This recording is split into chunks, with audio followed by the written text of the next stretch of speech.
Hi friends, welcome back to my YouTube channel. ಇವತ್ತು ನಾವಿಲ್ಲಿ ಮಾವಿನಕಾಯಿ ಚಿತ್ರಾನ್ನ ಹೇಗೆ ಮಾಡ್ಕೊಳ್ಳೋದು ನೋಡೋಣ ಬನ್ನಿ. ನಾನಿಲ್ಲಿ ಒಂದು ಬೌಲ್ ಆಗೋಷ್ಟು ಮಾವಿನಕಾಯಿನ ತುರಿದು ಎತ್ತಿಟ್ಕೊಂಡಿದ್ದೀನಿ.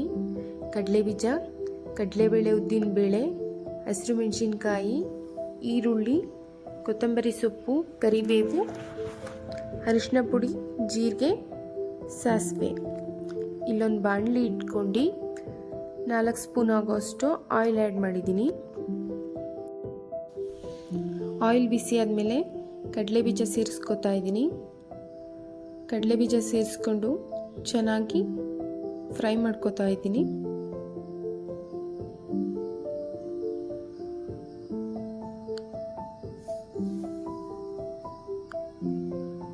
ಫ್ರೈ ಮಾಡ್ಕೊಂಡು ಒಂದು ಪ್ಲೇಟಲ್ಲಿ ಎತ್ತಿಟ್ಕೊಂಡ್ಬಿಡೋಣ ಸಪ್ರೇಟಾಗಿ.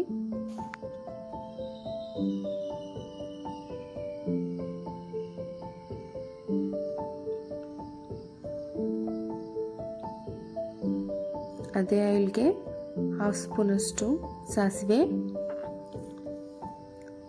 1/2 ಸ್ಪೂನಷ್ಟು ಜೀರಿಗೆ, 2 ಸ್ಪೂನ್ ಉದ್ದಿನಬೇಳೆ, 2 ಸ್ಪೂನ್ ಕಡಲೆಬೇಳೆ,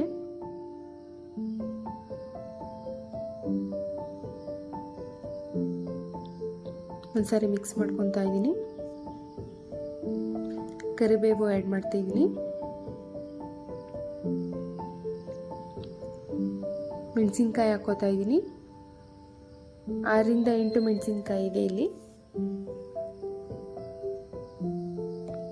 ಇವಾಗ ಸಣ್ಣದಾಗಿ ಕಟ್ ಮಾಡಿ ಇಟ್ಕೊಂಡಿರೋ ಈರುಳ್ಳಿ ಸೇರಿಸ್ತಾ ಇದ್ದೀನಿ. ಮೀಡಿಯಂ ಸೈಜ್ 2 ಈರುಳ್ಳಿ ತಗೊಂಡಿದ್ದೀನಿ ನಾನಿಲ್ಲಿ.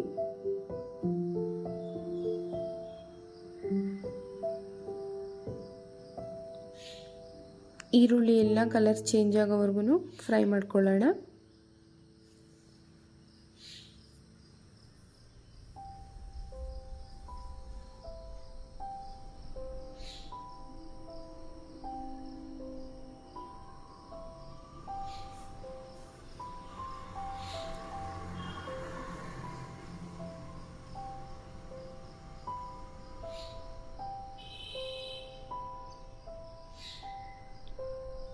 ಇವಾಗ ಟೇಸ್ಟ್ ವೈಸ್ ಸಾಲ್ಟ್ ಆ್ಯಡ್ ಮಾಡ್ತಾ ಇದ್ದೀನಿ.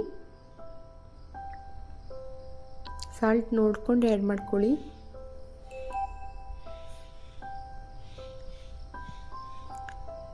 ಅರಿಶಿನ ಪುಡಿ 1/2 ಸ್ಪೂನ್,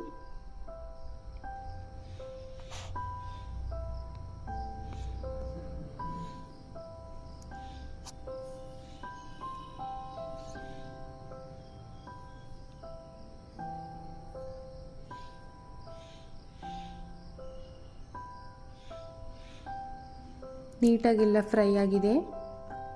ಇವಾಗ ನಾನು ತುರಿದು ಎತ್ತಿಟ್ಕೊಂಡಿರೋ ಮಾವಿನಕಾಯಿನ ಸೇರಿಸ್ಕೊತಾ ಇದ್ದೀನಿ.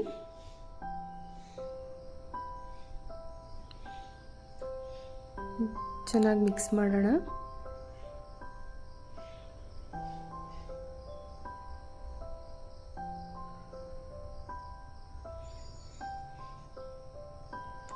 ಇದು ಮಾವಿನಕಾಯಿ ಆಯಿಲ್ ಸೆಪ್ರೇಟ್ ಬಿಡೋವರೆಗೂ ಫ್ರೈ ಮಾಡ್ತಾ ಇರಬೇಕು.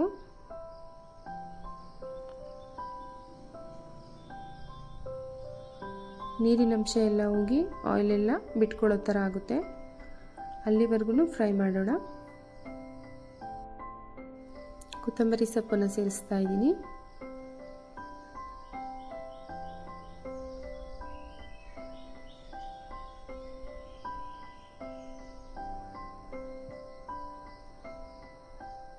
ಮಾವಿನಕಾಯಿ ಎಲ್ಲ ನೀಟಾಗಿ ಕುಕ್ ಆಗಿದೆ.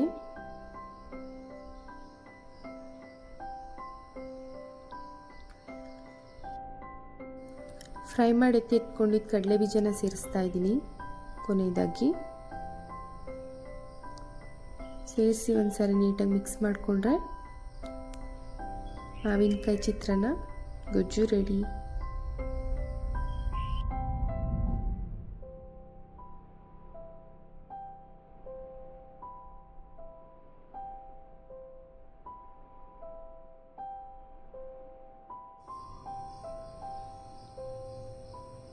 Thank you for watching.